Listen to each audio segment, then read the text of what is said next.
estamos aqui em mais um Avante Helping Care com um tema muito interessante, disfagia e desidratação, com a doutora Ana Beatriz Tomaso, geriatra, e com a doutora Luciane Soares, fonoaudióloga. Hoje a gente tem aí dois assuntos bem interessantes para tratar, então eu desejo uma excelente aula a todos e vamos começar com a doutora Bia. É um prazer mais uma vez estar com vocês e dessa vez falando de um assunto que é encantador e que me foi apresentado de verdade como geriatra há pouco tempo. Em 2016 eu comecei a estudar um pouco mais a disfagia e entender que não era só assunto de fonoaudiólogo, né, Lu?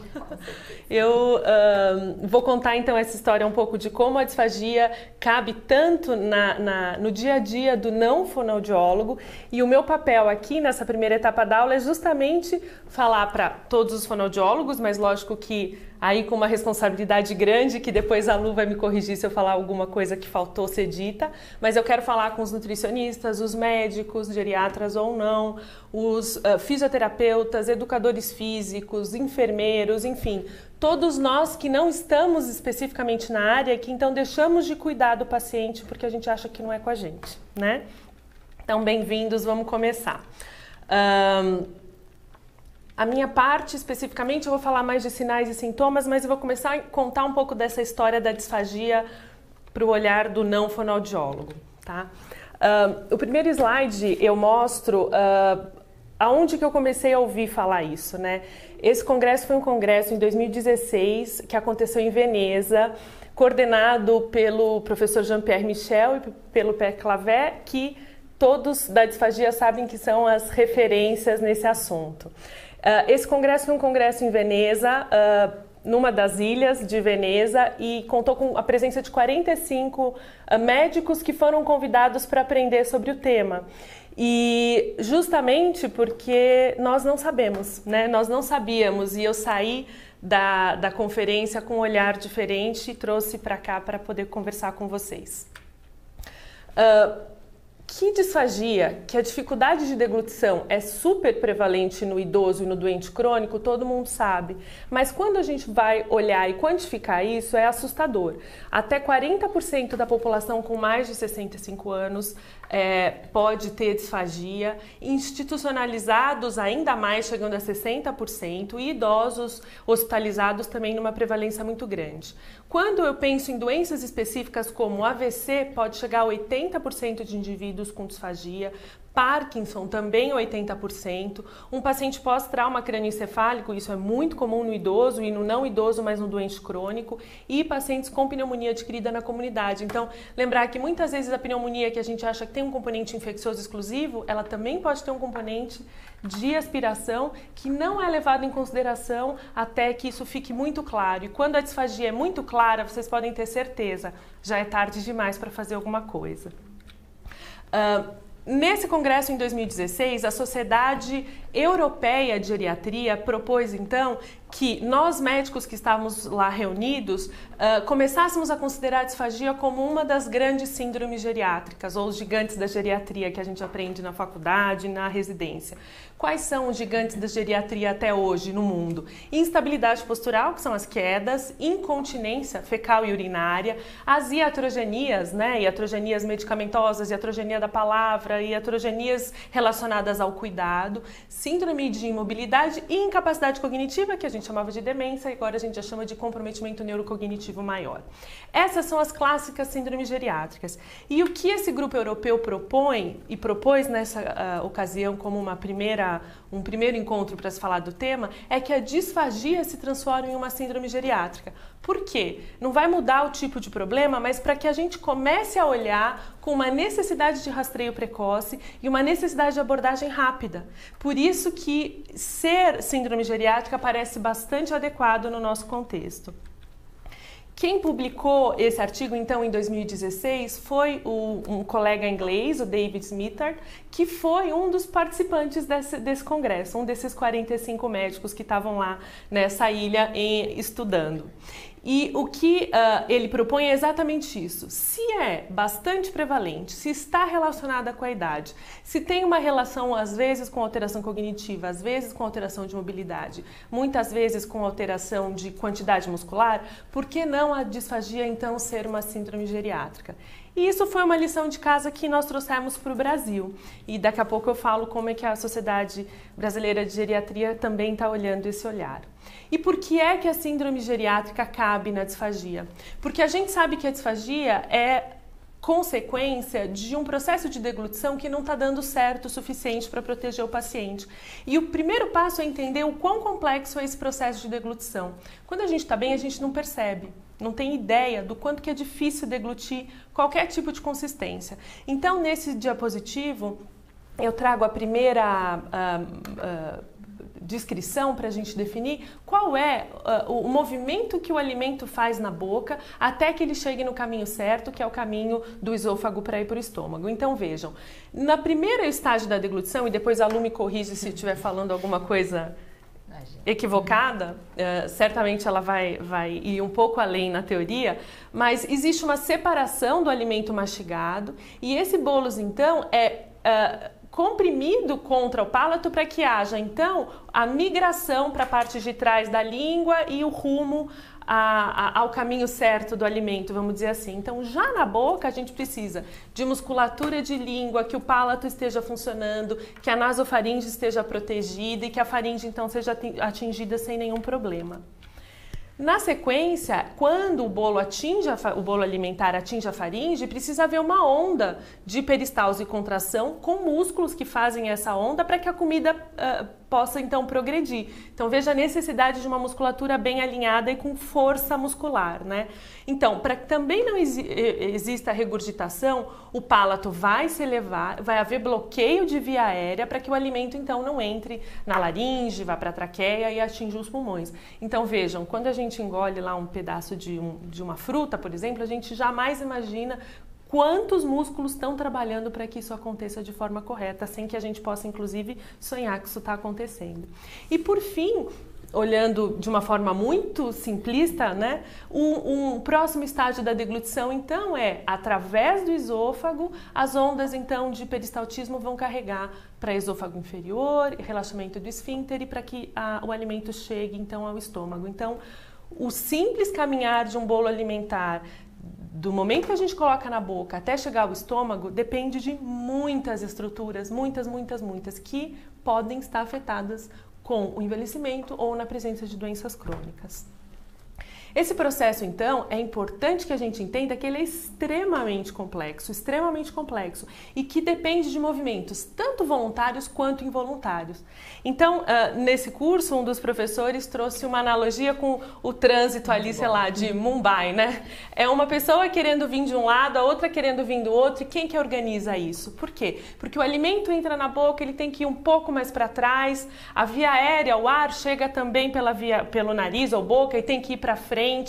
Quando eu converso com fisioterapeutas ou médicos ou fonoaudiólogos, é fácil entender, porque qualquer um desses três já presenciou, por exemplo, um exame de nasofibroscopia ou realizou uma intubação, que a gente sabe que tem que usar o laringoscópio e lateralizar um pouco a via aérea para eu conseguir intubar um paciente. O que significa isso? Que uma coisa está muito próxima da outra.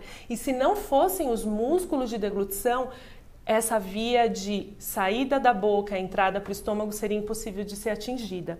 É realmente uma bagunça que os músculos e a capacidade cognitiva associada à capacidade muscular fazem de forma brilhante, sem a gente imaginar, tá bom?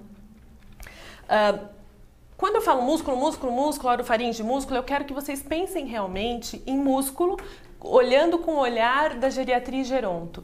Todo mundo está super orientado e até bastante informado sobre a sarcopenia, né? Que é a perda de massa, força e função muscular com relação ao envelhecimento. Mas a gente esquece da sarcopenia no contexto de musculatura de orofaringe. Então hoje, a maioria dos colegas, até não geriatras, entendem que o idoso ou o paciente crônico acamado ou com pouca atividade perde músculo e que esse músculo pode aumentar risco de quedas, diminuir força, mas a gente esquece que essa mesma musculatura que eu perco em braço ou em membro inferior também se perde em região de orofaringe.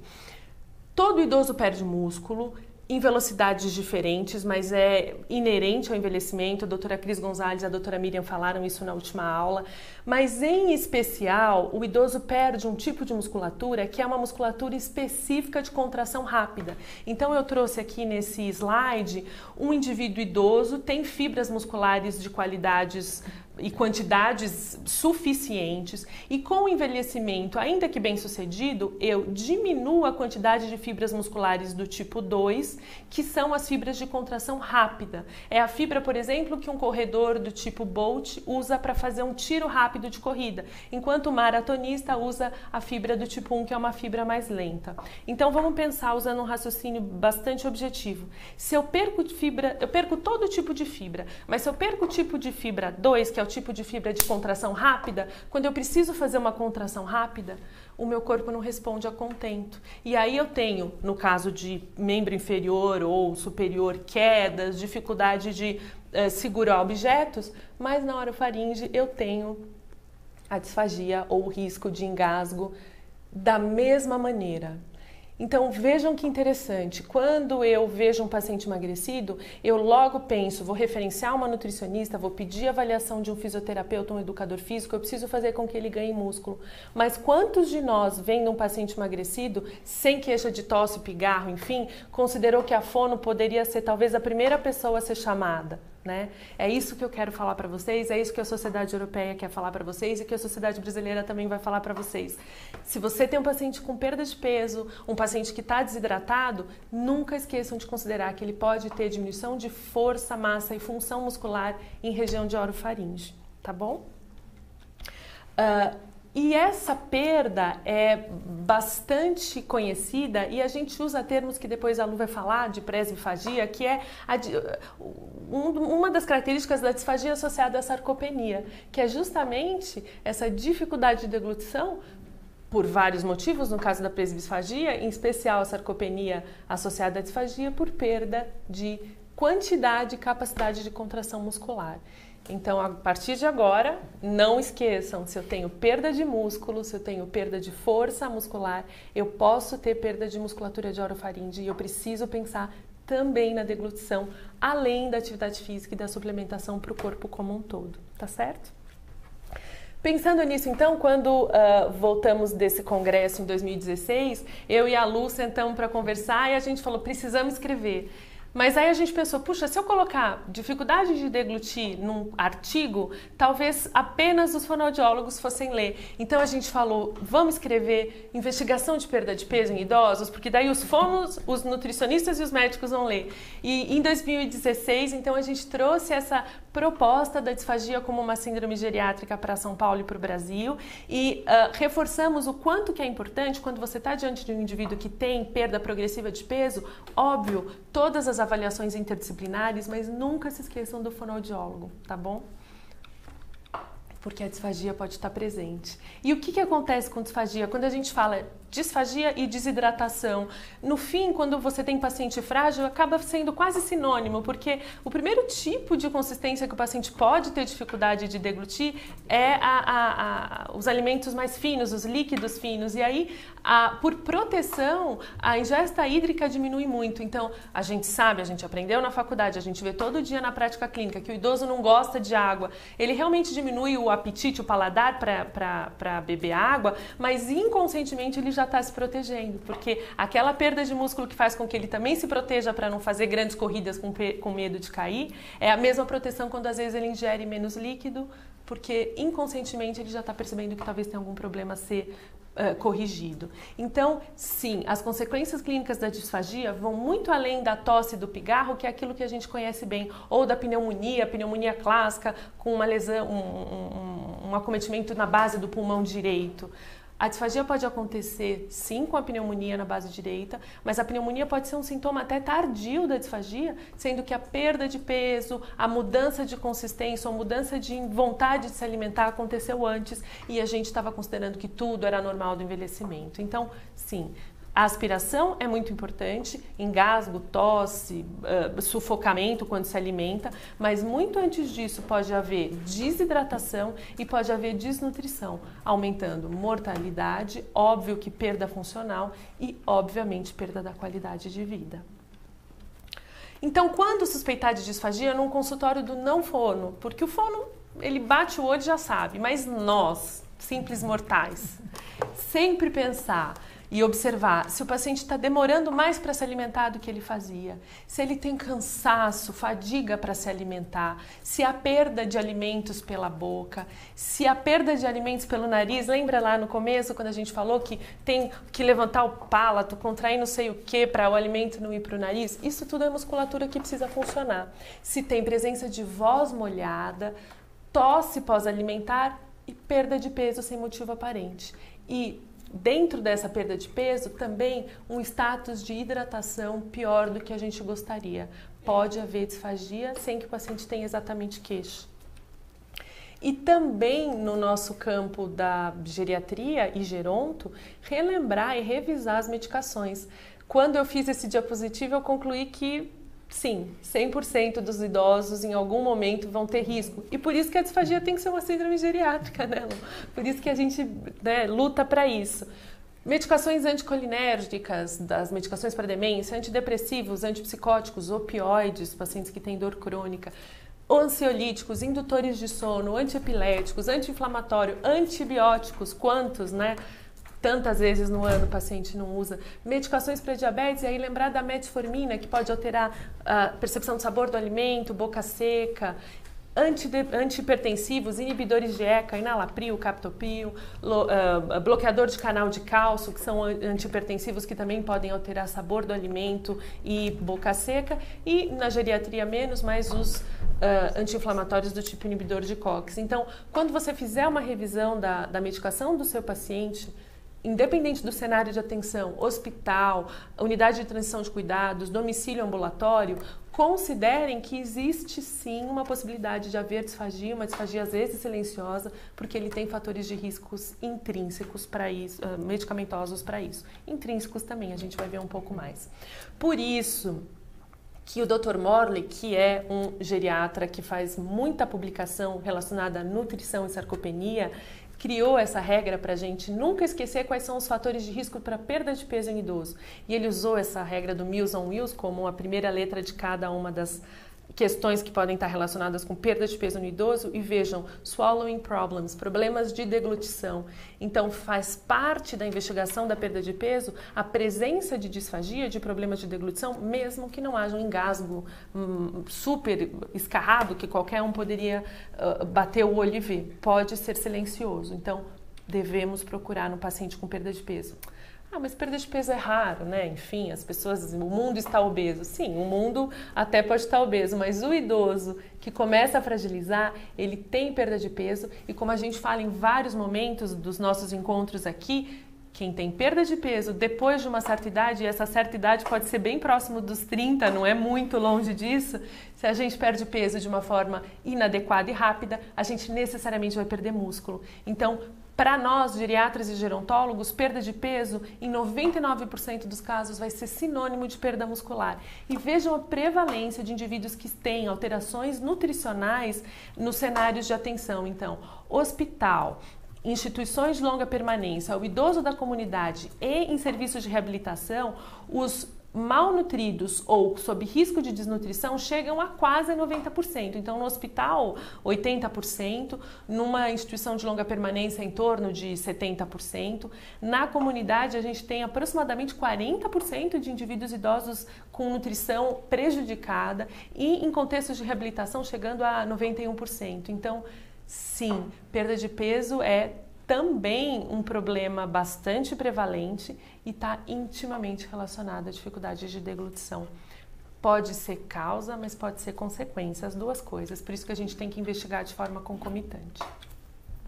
E aí, atenção, muita atenção, porque Muitas vezes as famílias chegam no meu consultório, doutor, eu não vou pedir uma avaliação, eu não vou concordar com a avaliação fonoaudiológica, eu concordo com o suplemento, eu concordo com o fisioterapeuta, mas eu não concordo com o fono porque mamãe não engasga, porque eu não engasgo. E aí eu falo, meu Deus, se engasgar, eu ainda sei que tem um problema, mas o grande, ou também grande problema são os eventos silentes, a disfagia silente com aspiração silente. É aquele indivíduo que se alimenta e que o alimento vai para o lugar errado e a gente nem sabe porque ele não tem essa capacidade de se proteger. A Lu vai falar um pouco melhor disso.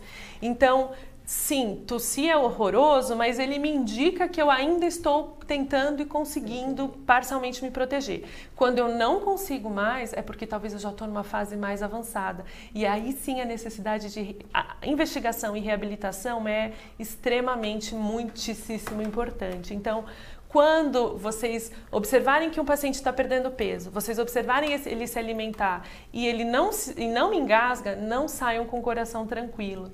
Ainda assim, a gente precisa fazer uma avaliação mais pormenorizada se ele é um indivíduo que tem perda de peso, que tem perda de massa muscular, se ele é idoso, se ele é um indivíduo, um doente crônico acamado, ele tem grandes chances de perder músculo. Se ele perdeu o músculo de perna, se ele perdeu o músculo de braço, ele perdeu o músculo de orofaringe, tá bom? E o que fazer, né? Por onde começar? Bom, a Lu vai explicar detalhe por detalhe disso, mas a gente pode usar ferramentas de rastreio no consultório. Puxa, quem é que eu mando para fono? Vou fazer algumas perguntas chaves e a gente vai deixar isso como sugestão para vocês. E daí, de acordo com o rastreio, as perguntas que são bastante objetivas, eu posso então pedir uma validação clínica da hipótese de disfagia com o fonoaudiólogo e aí, na sequência, um exame mais detalhado, um videodeglutograma, alguma coisa nesse sentido que a Lu vai falar melhor. Então, assim, as etapas para nós que estamos no consultório, no hospital e não somos fonoaudiólogos é ficar incomodado com a possibilidade de haver dificuldade de deglutição, ainda que não seja tão evidente. Considerar uma ferramenta de rastreio que a gente vai deixar algumas sugestões e referenciar para o especialista. Pedir ajuda de um fonoaudiólogo. Tá bom? Então tá bom. Como a Lu vai falar muito bem essas etapas, eu vou então fazer uma parte aqui do meio para o final da minha parte sobre o que fazer. Então, sim, eu descubro que eu tenho uma disfagia, a fono confirma a presença de problemas de deglutição e o que eu posso fazer? Nesse mesmo congresso em 2016, a proposta era essa Minimal Massive Intervention. É uma intervenção pequena, mas extremamente assertiva e que eu posso fazer em diversos momentos da minha prática clínica, no hospital, no consultório, no ambulatório, na visita domiciliar, que é, primeiro, suspeitando de disfagia, eu sempre tenho que deixar a cavidade oral bastante bem organizada e limpa, avaliação do dentista, do odontólogo e limpeza de cavidade oral, porque todo mundo fala, Bia, você realmente, que perigo, ele vai engasgar com a asinha de frango ou com o chocolate. Pode engasgar, mas o que a gente sabe é que esse indivíduo engasga de madrugada com a própria saliva. Então, uma cavidade oral que não está bem limpa e protegida, ela é a principal fonte de riscos de infecções e de eventos aspirativos. E aí, depois de uma cavidade oral limpa, pensando que essa saliva é um grande problema, aí eu penso no alimento e aí a adaptação de consistência, que nós vamos ver na sequência, tá bom? E prevenir a desnutrição. Se eu previno a perda de massa, força e função muscular, se eu tenho uma cavidade oral bem organizada, bem revisada, e se eu adapto a consistência, existe grande chance de eu proteger esse indivíduo. E isso, se a gente for parar para pensar, não é caro, né? Eu promover higiene de cavidade oral, considerar a adaptação dos alimentos e prevenir desnutrição vai ser muito menos caro do que uma internação em uma UTI por uma infecção multiresistente ou infecções de repetição, lesões por pressão, por imobilidade e tudo que a gente sabe que acontece no paciente frágil, sarcopênico, desnutrido e com síndrome do imobilismo. Tá certo?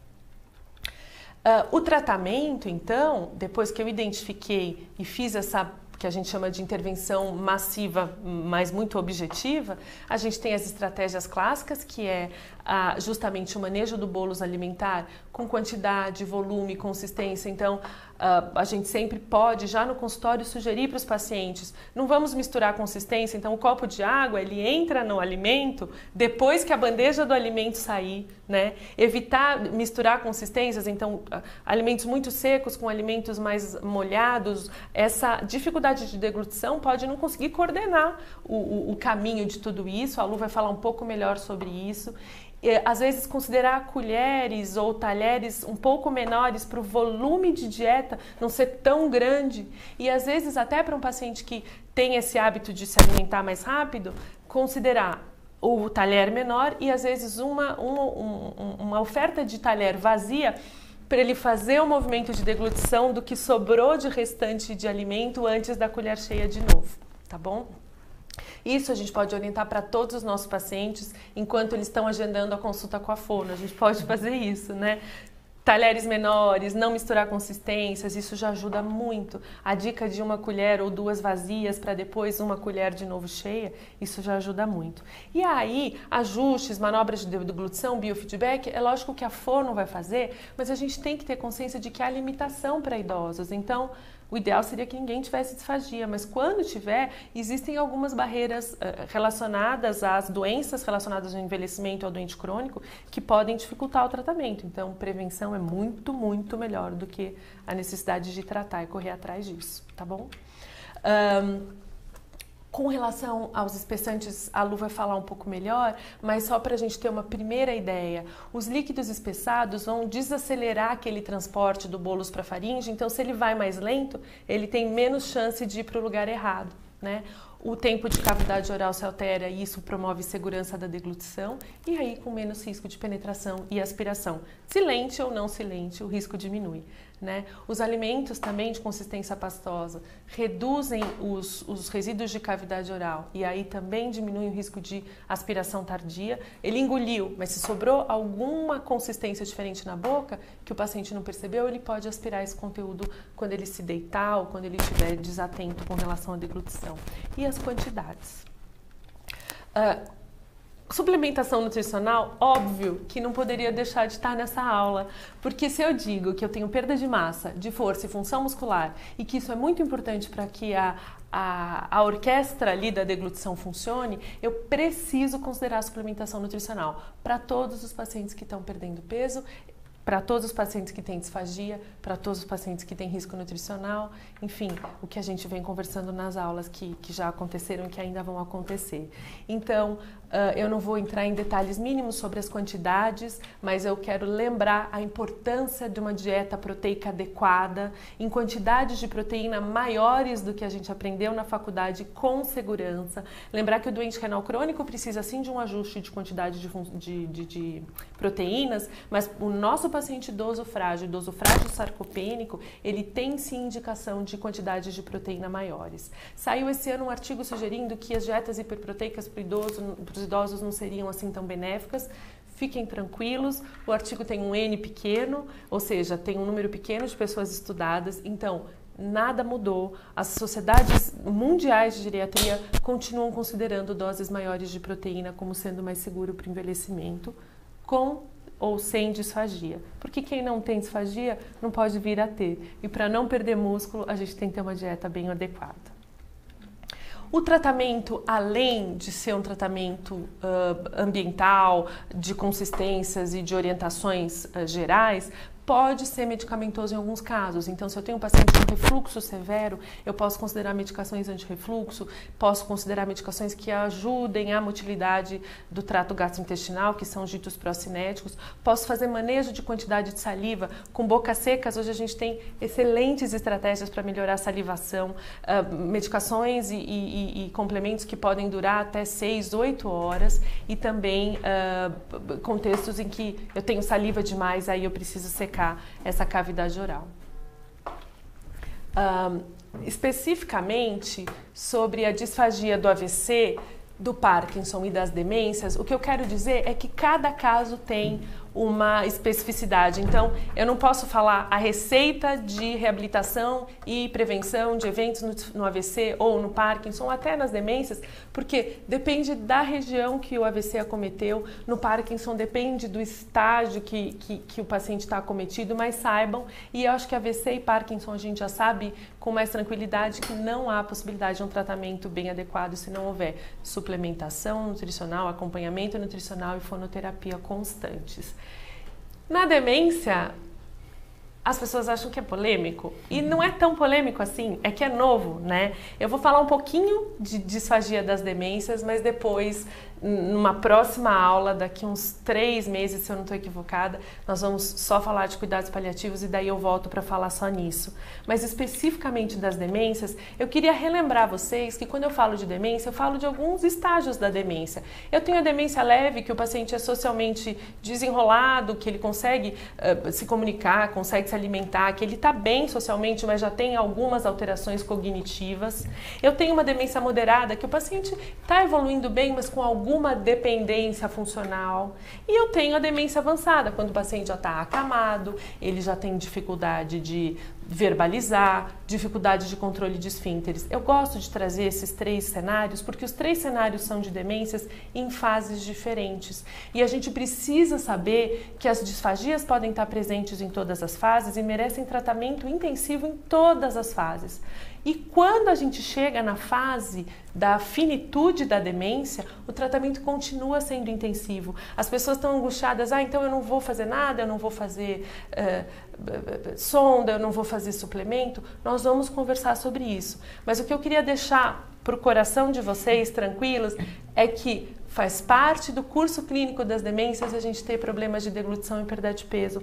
Então eu trago um artigo para finalizar, da equipe da Harvard, que é o grupo que mais estuda demência, deglutição, finitude nas demências, mostrando que faz parte do curso clínico da demência avançada o indivíduo ter problemas de deglutição. E isso lá em Boston, no hospital da Harvard, que é assim o top do tratamento, mostrando que faz parte da evolução das demências eu ter, lógico, pneumonias, episódios febris e problemas de deglutição. Esse é o curso clínico da doença. Então a gente precisa ter a consciência e a ciência para explicar para as famílias que não é falta de cuidado, falta de investimentos. A doença progride com dificuldade de deglutição e aí episódios de pneumonia, episódios febris por causa de infecções associadas à aspiração.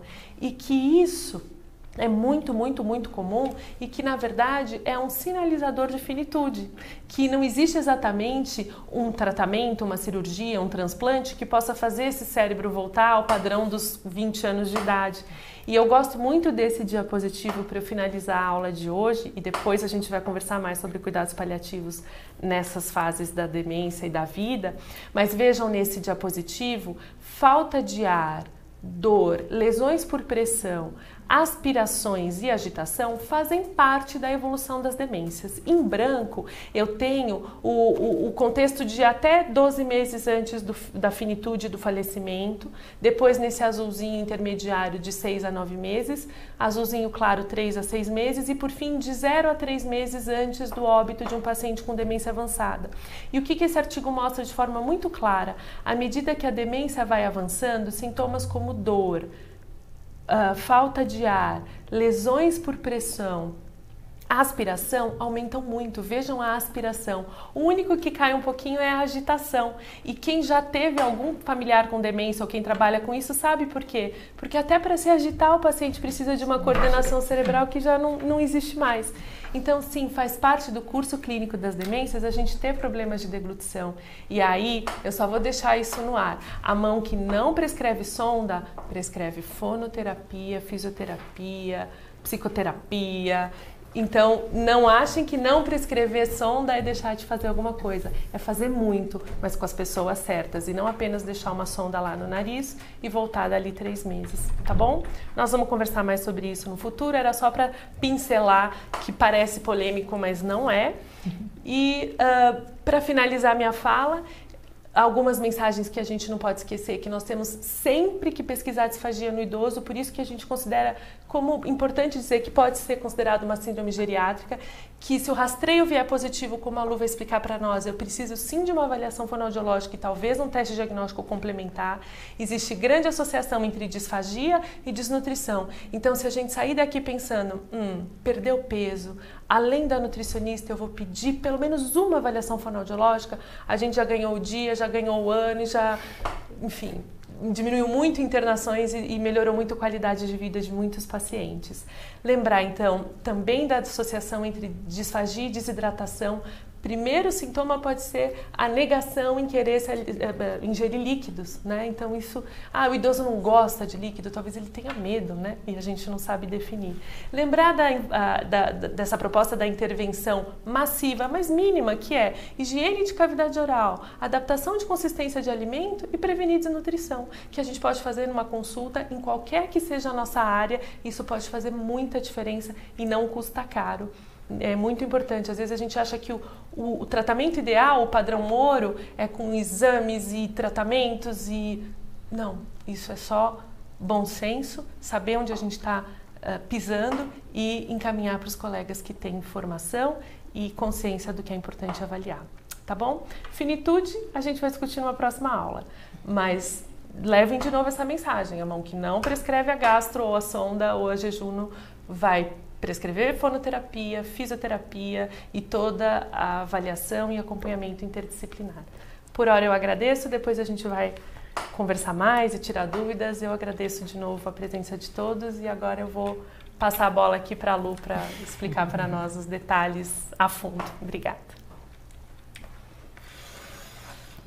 Muito bem, boa noite a todos, é uma grande satisfação estar aqui com vocês hoje, discutir esse assunto com uma super parceira que é a doutora Ana Beatriz, com a Mariana, e esse assunto a Bia já detalhou perfeitamente o quão é importante esse olhar para a disfagia no idoso, a desidratação, que é uma das causas, né, uma das consequências desse paciente disfágico. Então eu vou complementar algumas coisas que a Bia falou no olhar fonoaudiológico. Muito bem, quando a gente pensa na disfagia, a gente primeiro tem que olhar para a deglutição, né? Nessa função primordial, que o objetivo é permitir com que o indivíduo tenha uma nutrição e uma hidratação adequada.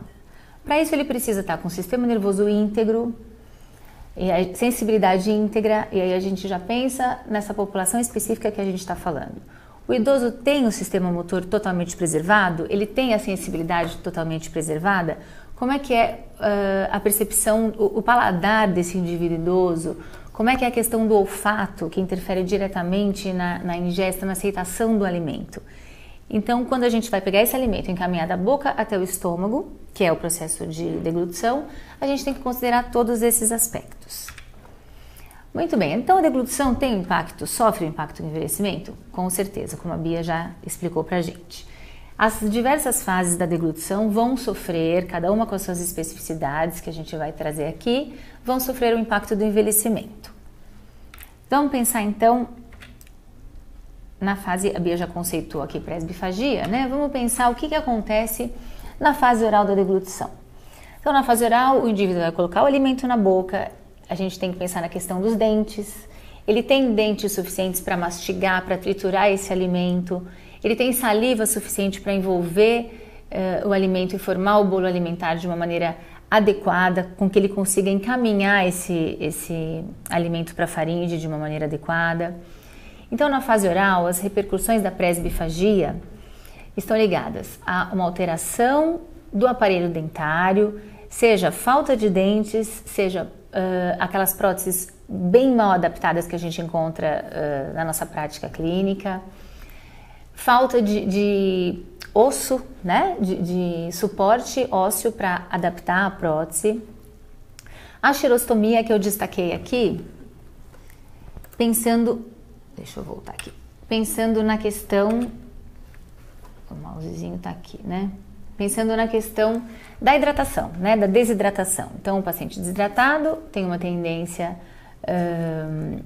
a ficar com a boca seca, né? e aí a gente tem uma repercussão então na formação do bolo. As alterações sensoriais de paladar e olfato, como eu falei anteriormente, redução na força dos músculos da mastigação, principalmente força de língua para fazer a ejeção oral desse alimento. E aí, como a Bia falou, esse alimento vai ser encaminhado para o lugar errado, né? Então a gente precisa ter uma força suficiente para ejetar para a via digestória. E esse movimento reduzido então de língua. O que a gente vai perceber? Que como consequência dessas alterações na fase oral, nós vamos ter dificuldade para preparar o bolo e para fazer a propulsão para a faringe. Se a gente olhar nessa imagem aqui, a gente percebe o alimento retido na valécula, né? Esse é um achado da presbifagia, mas esse resíduo ele pode sobrar e ele pode ser perigoso em várias situações. Vou adiantar até um pouquinho das coisas que estão lá na frente nos slides. O que acontece? A gente percebe que o idoso, muitas vezes, ele faz deglutição múltipla. Isso é uma manobra que o fonoaudiólogo orienta o paciente, como a Bia falou, colocou uma colher de alimento na boca, mastigou e engoliu. A gente oferece, por exemplo, para um paciente demenciado, mais uma colher vazia, para que ele lembre que tem alguma coisa na boca. Né, quando a Bia fala da questão das demências, a dificuldade para o paciente demenciado deglutir muito mais está relacionada com a questão cognitiva do que com a questão sensório-motor oral propriamente dita. Né? Muitas vezes ele esquece que ele está com o alimento na boca. E a gente percebe que pacientes sem nenhuma alteração, idosos sem nenhuma orientação, deglutem mais de uma vez o bolo alimentar. Por que isso? Pela presença do resíduo. Então ele tem uma tendência a acumular alimento em valéculas e recessos piriformes e ele faz, sem nenhuma orientação, a natureza é sábia, ele faz deglutição múltipla e dá conta desse resíduo que fica na valécula. E tirando essa questão que ele faz naturalmente, a gente orienta. Degluta 2 vezes o bolo, manobra de colher vazia para ele deglutir. Então tudo isso pensando na fase oral. Nosso grande problema que leva esse indivíduo à aspiração é a fase faríngea da deglutição. Então, o que a gente vai encontrar? Um atraso no disparo deste reflexo, e aí a gente percebe estudos bem recentes, estudos de 2017, comparando o local de disparo da deglutição no paciente idoso. Ele é o mesmo para indivíduos que têm comorbidades que alteram a deglutição. E que local é esse? São locais mais inferiores, na parte laríngea da faringe, que a gente chama de hipofaringe, né? Então, quando o alimento chega neste ponto, ou seja, quando a gente olha no vídeo degluto, a gente vê o alimento escorrendo e demora mais tempo do que de um adulto jovem para desencadear a deglutição. E nessa hora ele pode desorganizar e pode entrar na via aérea. A gente tem diminuição da força da musculatura supraioidea, e aí a gente pensa nessa musculatura muito bem descrita quando a gente fala de disfagia sarcopênica, como a Bia falou muito bem. Então, a gente tem uma diminuição de massa, perda de fibra muscular, altera a musculatura supraioidea, que é necessária para elevar a laringe e proteger a via aérea. Detalhando um pouquinho, embora não esteja aí no slide, a gente tem que pensar em todas as questões que acontecem nos tecidos desse indivíduo idoso. Pensando que quando ele vai deglutir, a epiglote vai fazer a retroversão e vai tampar, vai proteger a via aérea, a gente está falando de uma cartilagem elástica. E o idoso perde fibra, perde elasticidade no corpo como um todo. Né? Essa mobilidade da epiglote pode estar comprometida também e dificultar esse fechamento velolaríngeo, na região do ádito laríngeo, na verdade. Né? E aí a gente tem mais possibilidade de entrada do alimento na via aérea.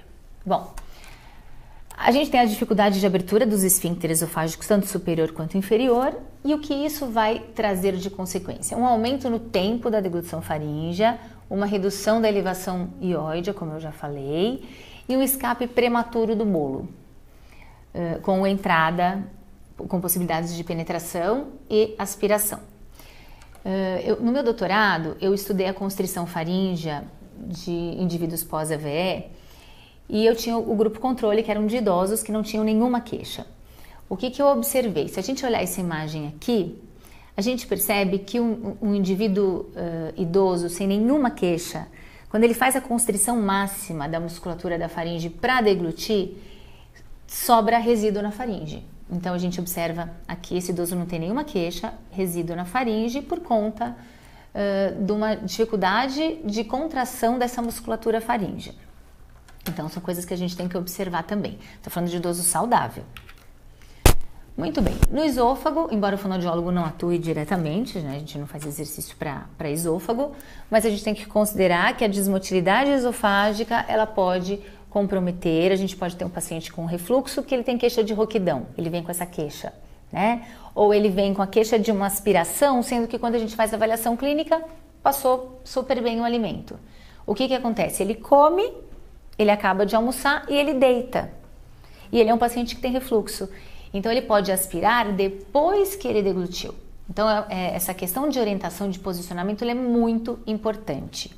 Então, o paciente tem que permanecer 30 minutos sentado após comer qualquer coisa. E a nossa preocupação quando a gente pensa na equipe, esse trabalho não é um trabalho do fonoaudiólogo, não é um trabalho do geriatra, ele é um trabalho de todas as pessoas que estão lidando com aquele paciente, nos diversos contextos, seja na casa desse indivíduo, seja no ambiente hospitalar.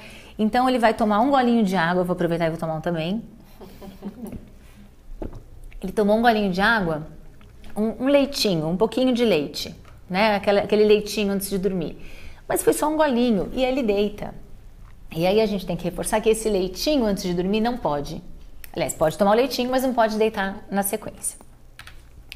Muito bem. O que isso nos mostra? Nos faz pensar que a gente tem que valorizar essa queixa e tem que olhar para a deglutição do idoso.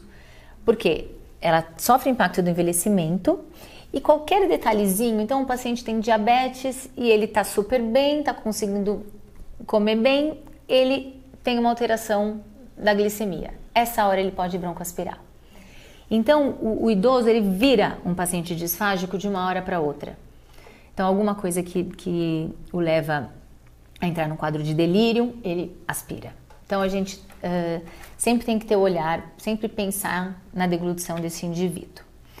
E aí, a gente tem dois conceitos, então, diferentes. O conceito de presbifagia, que são as alterações que acontecem, alterações fisiológicas na deglutição por conta do envelhecimento. Então, é a influência do envelhecimento primário na deglutição. E a disfagia, que aí é um distúrbio de deglutição secundário relacionado com a idade e o seu tratamento, relacionado com alguma doença. São diversas as causas da disfagia.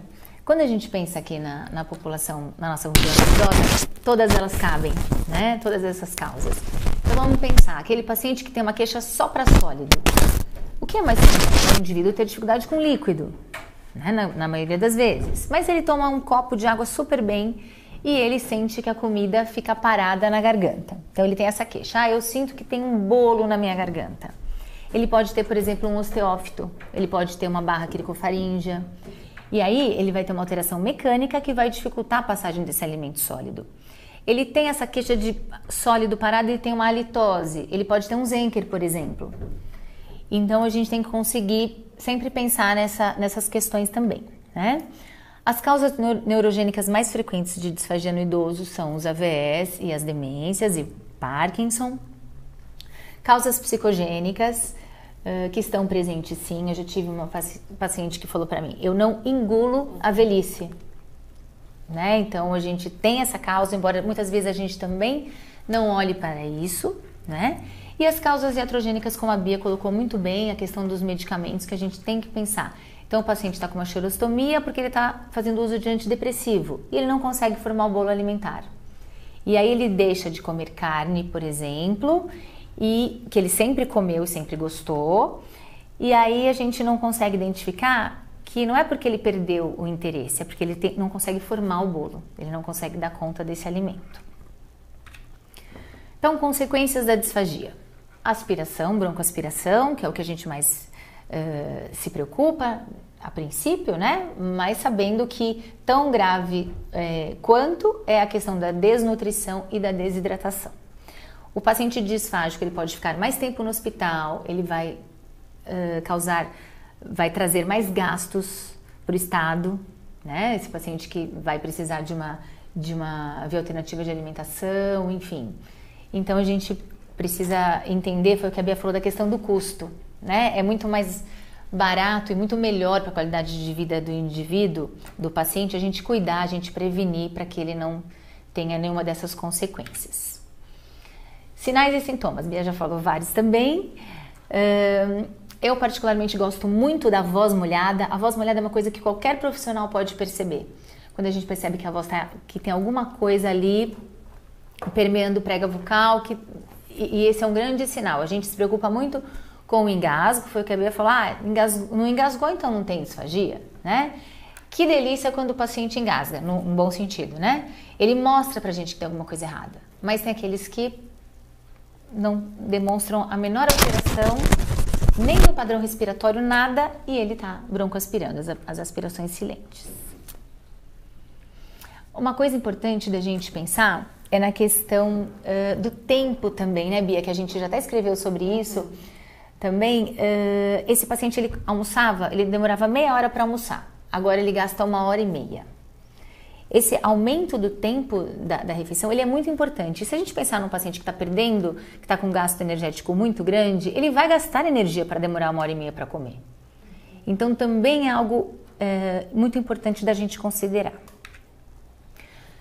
O que a gente avalia então, quando a gente faz uma avaliação da disfagia? O que a gente está procurando? Entender como é que é a condição de manipulação desse alimento na cavidade da boca, com que eficiência e segurança ele transfere o alimento para a cavidade, para a faringe, e o risco de permeabilidade tanto da saliva quanto do alimento. Então a gente olha duas coisas: se esse paciente tem a penetração laríngea, seja de alimento, seja de saliva, e líquido. Quando eu falo alimento, eu coloco líquido no pacote, e se ele tem aspiração traqueal. Então são as duas coisas que a gente procura. Então, suspeitando isso, a gente faz a avaliação fonoaudiológica, que é dividida em dois grandes blocos. A avaliação clínica, a gente faz a avaliação estrutural. Então, observa, por exemplo, se esse paciente consegue elevar a ponta de língua, que ele precisa desse movimento para depois fazer a injeção do alimento. Então, a gente pede para o paciente colocar a língua para cima, por exemplo, fazer protrusão e alguns outros movimentos. Observa como é que está o músculo, por exemplo, força de lábio. Se a gente tentar engolir, vocês tentem aí em casa, engolir com os lábios entreabertos. Vamos lá tentar. Dá, contrai até aqui, ó, até a orelha. A gente contrai, a gente consegue, mas a força, o vedamento labial, ele é muito importante para a gente criar uma pressão intraoral dentro da cavidade da boca e ajudar a favorecer na injeção oral. Então a gente avalia as estruturas e faz a avaliação funcional, que é efetivamente acompanhar esse indivíduo se alimentando. Geralmente o almoço é uma refeição interessante de se avaliar, porque a gente tem uma maior quantidade de alimento, maior variabilidade das consistências, então é uma refeição interessante da gente avaliar. Temos várias coisas que nos auxiliam na avaliação clínica, temos a ausculta cervical, onde a gente observa os sons da deglutição, podemos utilizar o oxímetro para ver a saturação, embora nem sempre o paciente que aspire tenha uma queda de saturação, mas às vezes tem, é um parâmetro que a gente pode utilizar. E se com essa avaliação clínica a gente não conseguir entender o que está acontecendo com esse paciente, a gente tem recursos muito bons, a avaliação objetiva, onde a gente tem a videoendoscopia da deglutição, que a gente olha basicamente a fase faríngea da deglutição, e é uma avaliação que a gente pode fazer à beira-leito. Então é interessante, você não tem que levar o paciente no serviço de radiologia. E a videofluoroscopia da deglutição, que é o padrão ouro, onde a gente observa a fase oral, faríngea e esofágica da deglutição. Muito bem. Existem várias escalas de disfagia para caracterizar, classificar o grau de disfagia, mas elas são muito específicas para uma única doença. Então a gente não tem uma escala específica para idoso onde contemple todas as suas especificidades. A Bia falou muito bem. Temos a disfagia no paciente com Parkinson, no paciente pós-AVE, no paciente com demência. Então só para a gente entender que tem várias escalas propostas.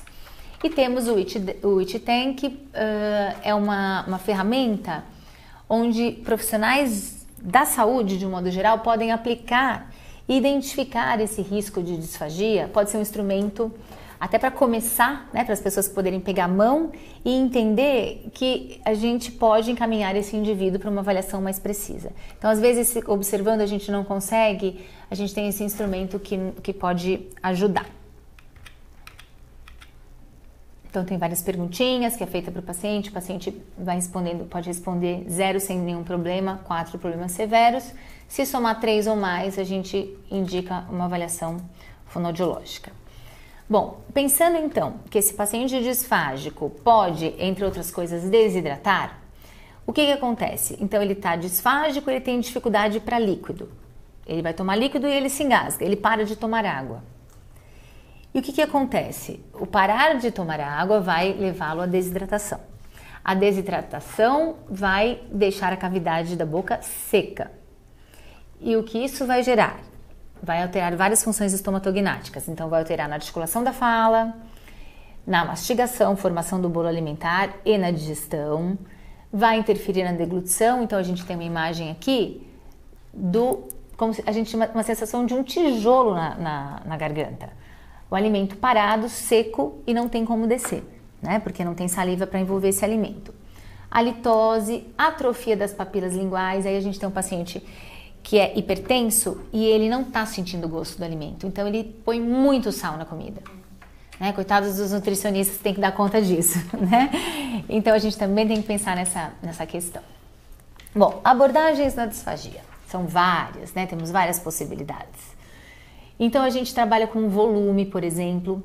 Uma coisa interessante do volume que a Bia colocou muito bem, quando a gente começa a oferecer e testar um alimento para um paciente, a gente começa com um volume pequeno.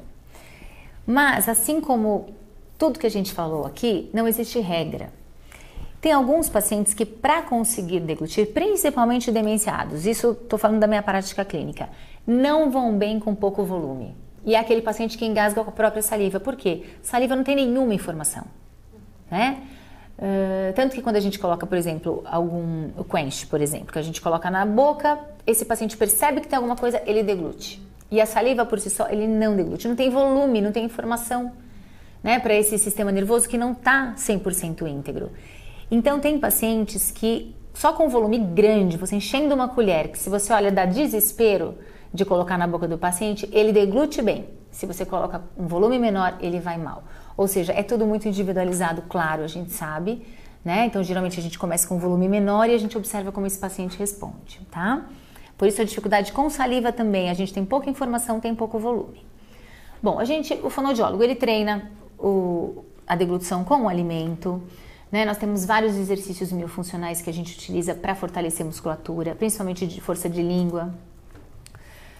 Temos as informações sensoriais que a gente usa, a bandagem elástica, por exemplo, para trabalhar o orbicular da boca, para a musculatura suprioide. Nós temos a laser terapia, que também é um capítulo à parte agora, que pode ser utilizada para trabalhar a questão da saliva, hipo ou hipersalivação.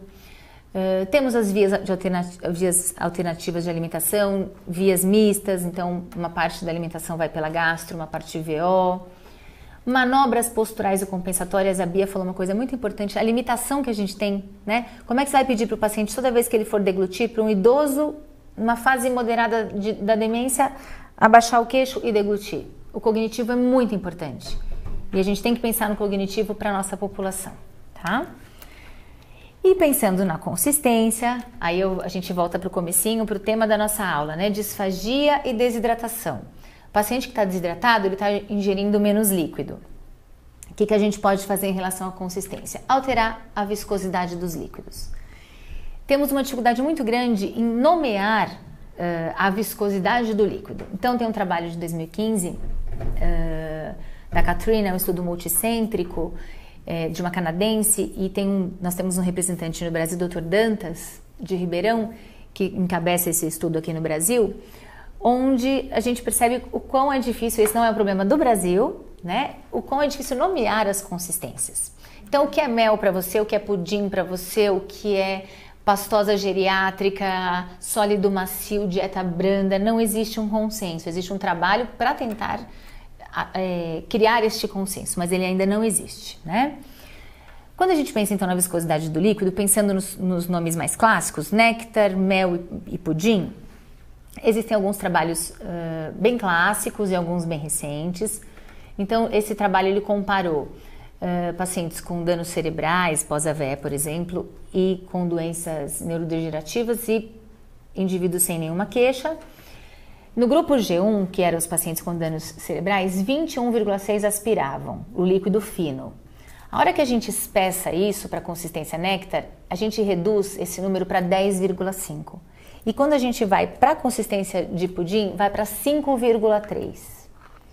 Pensando no grupo com doenças neurodegenerativas, onde 16,2 aspiravam líquido fino, e isso foi observado na videofluoroscopia da deglutição. Na consistência néctar isso foi para 8,3 e na consistência de pudim 2,9, mostrando claramente que modificar a viscosidade do líquido é um fator de proteção para risco de penetração e aspiração. O que a gente tem que considerar, que esse estudo mostra e outros estudos também, é que apesar de proteger, ele não dá conta do resíduo orofaríngeo, do resíduo que sobra, né? Mas também não é o objetivo, é proteger via aérea, tá? E a gente tem que pensar que isso não vai melhorar a propulsão do bolo, isso o fonoaudiólogo vai fazer exercício, né? E nem vai melhorar o tempo de resposta da deglutição. Então, o objetivo é proteger de aspiração e penetração do alimento. Então, esse outro estudo foi feito com 100 pacientes que tinham disfagia, também nas consistências líquido fino, líquido espessado, e aí usamos dois tipos de líquido espessado, com amido e com goma xantana. Então a gente percebe que ambos têm sim, reduzem significativamente o risco e a incidência de penetração e aspiração. Porém, em estudos posteriores a gente percebe que quando a gente, que o líquido espessado com amido modificado, ele tende a segurar mais, a ter mais resíduo orofaríngeo na viscosidade néctar e pudim. E isso interfere na aceitação do paciente, né? Então, quando a gente toma uma água que ela é transparente, isso é cor de água, né? É a água que a gente está acostumado. Quando a gente tem uma água esbranquiçada, pensando, por exemplo, no paciente com demência, onde o cognitivo interfere diretamente na aceitação desse alimento, né? E aí também nós precisaríamos de um outro momento para pensar na apresentação da comida, como é que você apresenta, né? Então todas essas coisas a gente tem que considerar. A fase que a gente chama de preparatória oral da alimentação. Então a questão da viscosidade, a aparência entra nesta fase. O que isso desperta o meu interesse para tomar esse copo de água, tá? Para finalizar, a Sociedade Europeia, que é muito engajada nesses estudos em relação à deglutição, criou um documento. Eles fizeram um levantamento de estudos até julho de 2015, foram selecionados 33 artigos e foi comprovado, né, que a viscosidade, o aumento da viscosidade reduz o risco de invasão das vias aéreas. Muito bem. Como que a gente tem sucesso no gerenciamento da disfagia? O fonoaudiólogo não faz nada sozinho, né? Então a gente precisa de acompanhamento fonoaudiológico constante, a gente precisa envolver a equipe interdisciplinar e orientar muito bem cuidador e família. Não adianta eu testar e descobrir que o paciente vai muito bem com o líquido na consistência néctar e eu treino o cuidador que vai de segunda a sexta para oferecer na consistência néctar. Eu explico qual copo, eu explico qual a medida do espessante. E aí o plantonista do final de semana não está orientado e ele dá o líquido na consistência mel, por exemplo, né? Que não é adequado, ele sobra mais resíduo, etc. Então, a gente sempre tem que pensar que o sucesso do gerenciamento da disfagia passa por por esse trabalho conjunto. Muito obrigada. Vamos continuar aqui com as perguntas. Então vamos lá, obrigada. Foram excelentes explicações. A gente está aqui recebendo muitos elogios. Então eu vou começar, que o tempo está um pouco curto, para a gente fazer algumas perguntas e falar, claro, dos sorteados ao final, hein? Fique ligado. Se não estiver ligado, a gente não vai tá considerando. Então, só ao final a gente vai comentar dos sorteados. Então, eu vou começar dando um alô. A gente tem uma profissional de Miami. A doutora Bruna Thompson está direto de Miami assistindo aqui nossa aula e está curtindo bastante. Tem vários grupos que estão reunidos, né? A turma do 7º ano do curso de nutrição da Unirio, do Rio Grande Sul. Turmas do aluno da UNAERP Ribeirão Preto, olha que legal. Aí Lucas Pugliese de Franca, Ana Paula de Goiânia, tem uma geriatra de Fortaleza, a doutora Andréa Gondim, muito legal. está nos assistindo, a Mônica da Unimed Londrina, a Daniele da Premium Care, enfim, realmente o pessoal está dando aqui o seu alô. Então vamos começar com as perguntas. Primeiro para a doutora Bia, né? Ela parabeniza a Mônica lá de Curitiba, Mônica Rodrigues de Curitiba, ela parabeniza a forma de falar e passar seu conhecimento, olha que legal. Ficaria horas te ouvindo. Muito legal, adorou a aula de hoje. E a Mônica é acadêmica de enfermagem. Bem legal, Mônica, muito obrigada pela sua participação. Obrigada, Mônica. Tem a Raquel de Teresina, né? Ela gostaria de parabenizar a aula da Fono e da doutora Bia e que é muito importante reconhecer a Fono, né? Nesse gerenciamento do cuidado do idoso. Eu acho que é esse realmente o nosso objetivo, é sempre destacar a importância da equipe multidisciplinar nos cuidados dos pacientes. Bom, tem a Márcia de Realeza, no Paraná, ela pergunta que ela tem alguns casos de pacientes em pós-cirurgia bariátrica que relatam disfagia. Queria saber se vocês já tinham ouvido falar sobre isso, ou um pouco da experiência de vocês. Eu acho que o modelo da bariátrica é um modelo que a gente pode estender para o indivíduo frágil e sarcopênico. Há uma perda de peso, essa perda de peso é rápida, e ela pode estar envolvida com a questão da dificuldade de coordenar musculatura de orofaringe, de né? massa, e aí tem dificuldade toda a questão da ejeção, da contração da musculatura supraioide, altera o paladar. Todas essas informações sensoriais também estão muito confusas, né? Então a gente tem uma questão muscular mesmo e uma questão de mudança mesmo sensorial, né? De alterações sensoriais. E a gente tem que pensar também que depende do tipo de cirurgia, da altura que esse trato gastrointestinal foi manipulado, mas existe também o sintoma, né? O sintoma da passagem do alimento, se teve uma abordagem gástrica mais alta ou intestinal. E existem questões emocionais, né, Bia? Emocionais também. Vai muito além. Eu amo esse exemplo que a Lu me ensinou, né? Eu não estou engolindo a velhice. E era uma paciente com uma disfagia severa, né? E com exames normais. Com um vídeo maravilhoso. Ou seja, a Hélia de Contagem, Minas, ela pergunta que ela cuida de uma senhora com Alzheimer e ela engasga muito. O que ela pode fazer para evitar? Agora você já sabe qual que é o nome dela. Hélia, agora você já sabe. Na verdade, peça ajuda. Você se incomodar com isso já é bárbaro, porque possivelmente há 10 anos alguém ia olhar e ia falar, mas isso é tão normal. Faz parte, acontece. Então, você já está fazendo muito de se incomodar, né, Lu? Sim, e aí, o que você acha que ela deve... Sim, tem uma coisa que a gente não teve... São tantas coisas para falar, né? Uma coisa da gente pensar, por exemplo, eu vou dar um exemplo clássico de uma coisa que idoso gosta, e a gente gosta de fazer para o idoso, canja de galinha, por exemplo, né? Se engasga. Esse engasga, é um prato cheio. Você tem várias consistências onde a pessoa tem que dar conta. Então ela coloca na boca, o arrozinho já está mais macio, o frango ela tem que mastigar um pouquinho e tem aquele caldinho que começa a escorrer lá atrás antes de iniciar, né, de disparar a deglutição. Então, algumas orientações simples, como tomar cuidado, adequar a consistência da dieta, porque a Bia falou, come primeiro o copo de água, tá lá em segundo plano, depois ele entra, né? Então, são coisas, a higiene oral é super importante nesse paciente, como a Bia também colocou. Até a higiene oral, além de deixar a cavidade da boca mais protegida, ela é um estímulo sensorial. Quando você passa escova, então a gente pode escovar a língua. Então tem várias orientações, né, que aí precisaria, claro, ver esse idoso especificamente, ver qual a demanda que ele traz para orientar. Né? Não tem muito como fugir de ver, né, de avaliar. Perfeito. A Aline Silva de São Paulo, ela faz uma pergunta bem interessante em relação à correlação da disfagia sinalizando algo mais grave como um quadro mais oncológico. Mas a gente também já conversou muito, né, Bia, que não é sempre que você está com algum quadro que é um câncer. Então eu queria que você comentasse um pouquinho isso e o olhar que esse geriatra ou essa equipe multidisciplinar tem que ver para sinalizar que pode ser uma disfagia também, né? Sim, a perda de peso, ela sempre vai nos acender um alerta para a possibilidade de haver uma neoplasia, né? Um tumor que tem uma proliferação celular rápida e que faz com que o indivíduo perca peso mais rápido do que o normal. Então, sim, se eu tenho um paciente que tem perda de peso, está super correto considerar a investigação de uma neoplasia.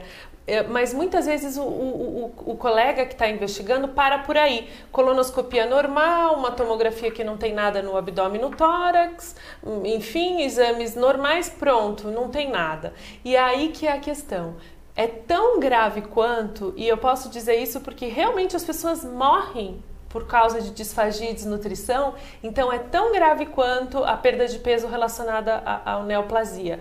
São doenças diferentes, mas com um desfecho final parecido, que é uma perda de peso irreversível com a impossibilidade de recuperação nutricional, clínica e daí de saúde. É lógico que no câncer, a perda de peso, quando o diagnóstico existe, dependendo do tipo de neoplasia, a perda de peso é muito rápida. E às vezes, por mais que você faça reabilitação nutricional, reabilitação fonoaudiológica, a gente sabe que existem muitos contextos que a gente não vence a doença de base, né? Mas isso não minimiza a importância da abordagem. E a pergunta foi ótima, porque muitas vezes a gente acha que é só um câncer que faz perder peso, mas tem muitas outras etiologias de causas, enfim, de perda de peso, né? Interessante.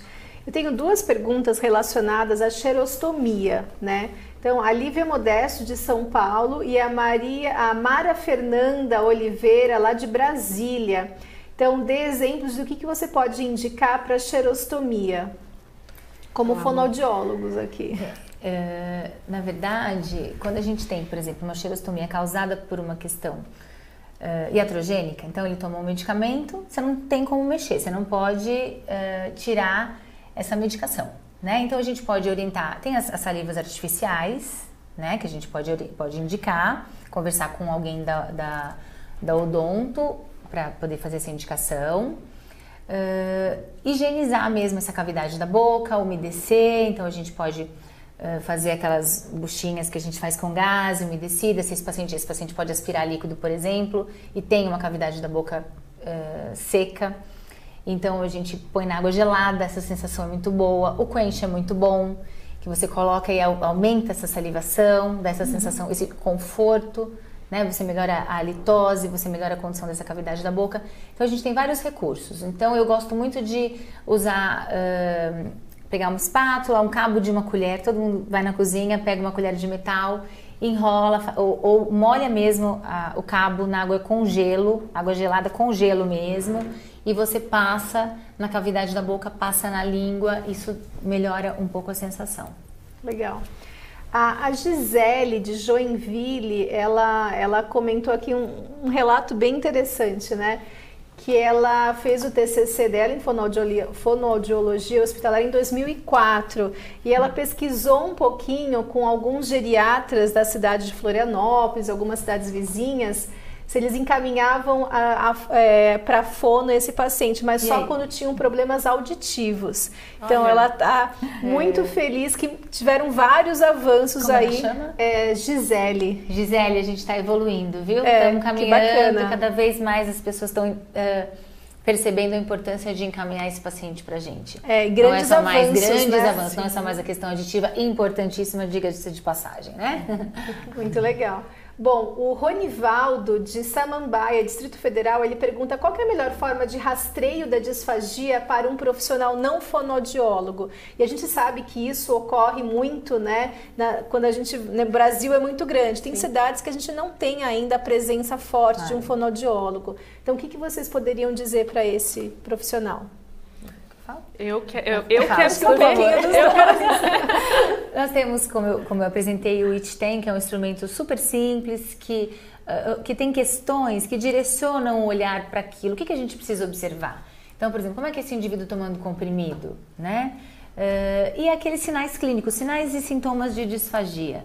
Então, tudo isso, esses sinais, eles são alertas para a gente, para outros profissionais da área da saúde que cuidam desse paciente, para o familiar, de que tem alguma coisa errada ali.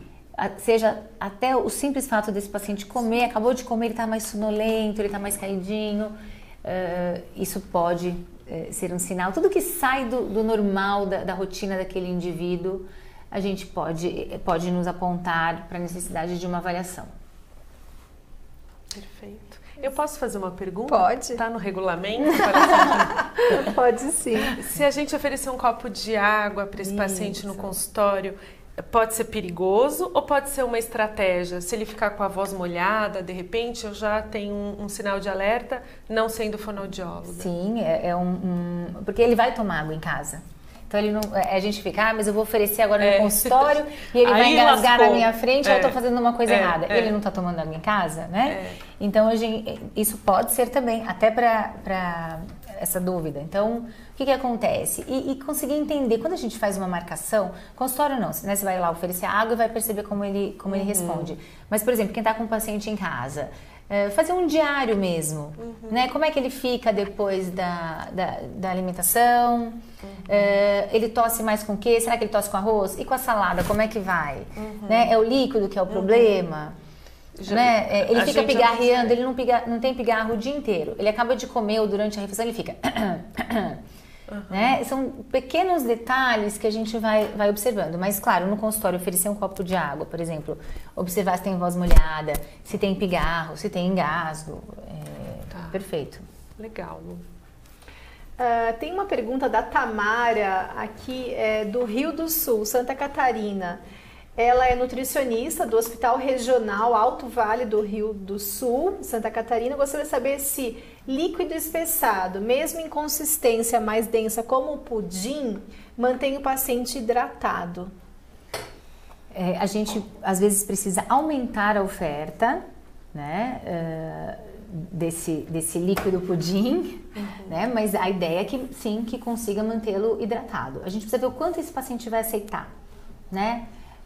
Por isso que o aspecto, a aparência, a viscosidade fazem toda a diferença. Né? O quanto ele vai conseguir ingerir. A gente precisa aumentar a hidratação desse paciente, aumentar a oferta. Né? E aí, ela é nutri, né? Ela é nutri. Uma coisa bem interessante da gente fazer, também pensando muito na questão da rotina desse paciente, é criar horários para oferecer, né, o líquido, anotar isso. Né? Eu sou das anotações, eu acho que tudo. Então a gente fazer um recordatório mesmo, anotar quantas vezes, o quanto ele aceitou. Né? E o corpo o indivíduo, ele vai nos dizendo se ele está hidratado, né? Claro, a gente tem o médico, o geriatra que vai avaliar isso e tudo mais, mas a gente vai percebendo se ele está conseguindo se manter hidratado com aquela quantidade que a gente está oferecendo do líquido espessado. Legal. Tem uma pergunta da Gabriela Risse, de Mato Grosso, eu acho interessante fazer. Quando vocês comentaram sobre o diabético, em relação a broncoaspirar, qual que é a relação? Se vocês puderem falar um pouquinho. Você quer? Eu acho que eu vou começar e a Lu me complementa, mas o diabético ou qualquer indivíduo que pode ter alterações metabólicas mais rápidas, então uma hiper ou hipoglicemia pode ser um evento que faça com que ele fique ou agitado ou sonolento. Então, não é o diabetes diretamente relacionado à disfagia, mas as alterações metabólicas que podem ser muito dinâmicas nesse contexto. E aí, em todos os outros pacientes mais frágeis, né, uma sonolência súbita ou agitação podem promover um risco maior de engasgo. Acho que é isso, né? Pensando mais na questão dele descompensar, né? O exemplo que eu dei do diabetes foi na questão desse indivíduo descompensar, por exemplo, por uma alteração metabólica como o diabetes. Mas qualquer coisa que o tire, ele vai compensando, né? Com a presbifagia, esse indivíduo vai se adaptando, ele vai comendo uma comida um pouquinho mais cozida, ele vai engolindo mais devagar, ele faz aquelas deglutições múltiplas que eu comentei. Aí tem algum evento que o desorganiza, essa hora ele pode aspirar. Legal. Só para fechar a questão do diabetes, o diabetes pode ter desautonomia, desmotilidade gástrica, então daí nesse sentido, às vezes pode haver um risco também relacionado ao diabetes. Eu vou para a última pergunta do Vitor Castro, de Goiânia. Ele pergunta sobre uma reflexão, cuidado paliativo e atendimento domiciliar. O atendimento domiciliar, doutora Bia, pode ser considerado uma forma subjetiva de atendimento paliativo? Eu acho que é subjetiva e objetiva, né? Na verdade, a gente vai falar... É Vitor, né?